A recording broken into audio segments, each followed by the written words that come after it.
MLA বিধায়ক হুমায়ুন কবিরই ধরিছে।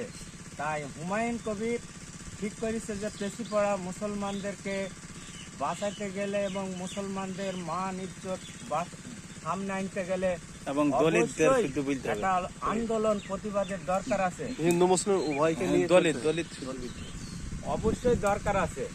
এবার হিন্দু 71 সালের পর থেকে হিন্দুরা বড় সুখে নাই, যেহেতু আমরা নিজেই দেখলাম বাংলার মানুষ মুর্শিদাবাদের শামসেরগঞ্জ, সুতি, ধুলিয়ান একের পর এক হিন্দুদের বাড়ি গাড়ি সব পুড়ি ছারখার করে দিছে, মা বোনেদের অত্যাচার করেছে।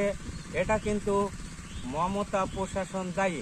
কেননা এখানে নিরাপত্তা থাকবে, এখানে আমরা কাঁধে কাঁধ মিলি থাকতে চাই, কিন্তু মমতার সংখ্যালঘু ভাইদের তো দেখেই না।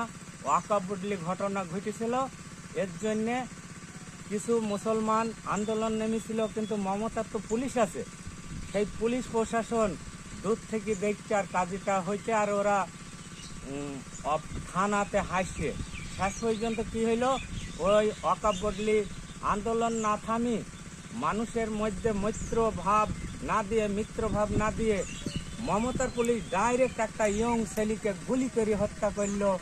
এই মমতা পুলিশ যে কোন দিকে যায় আমার জানা নাই, বিশেষ করে আমার জানা নাই।